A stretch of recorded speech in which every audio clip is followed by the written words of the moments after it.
May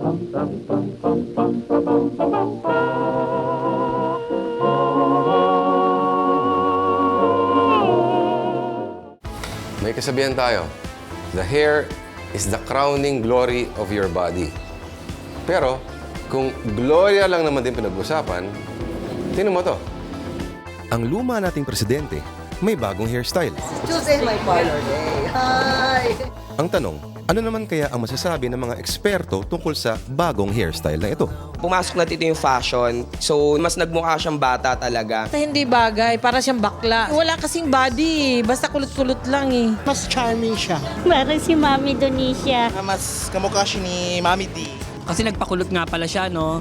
Marahil siguro pareha sila nagsasayaw na rin. Teka muna, tingnan muna natin yung kalagahan ng buhok sa pagka-pangulo.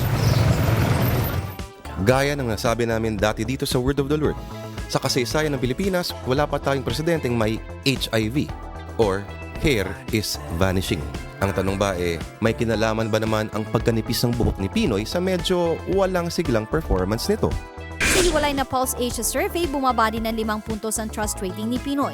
Eto ang tanong, patas pa rin bang pag-usapan ang buhok sa mga panahong gaya nito?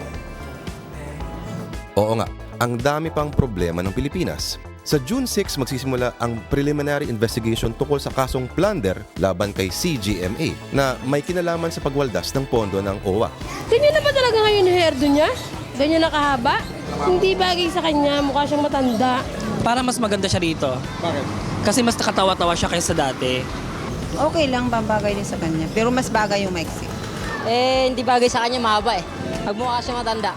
Medyo refreshing na yung mukha niya. Ang tanong ba sa bago bang hairstyle na ito, magbabago ba ang pananaw natin sa kanya? Beauty parlor once a week. Parang kamukha niya si Nora Honor. Atigay na atigay. Spa. Spa. Parang si Nora Honor. May pagka-honor. Diet, exercise. Si Nora Honor. Para siyang sinura honor. Pero never mind, parang si Ate Gay lang yan sa mga pelikula.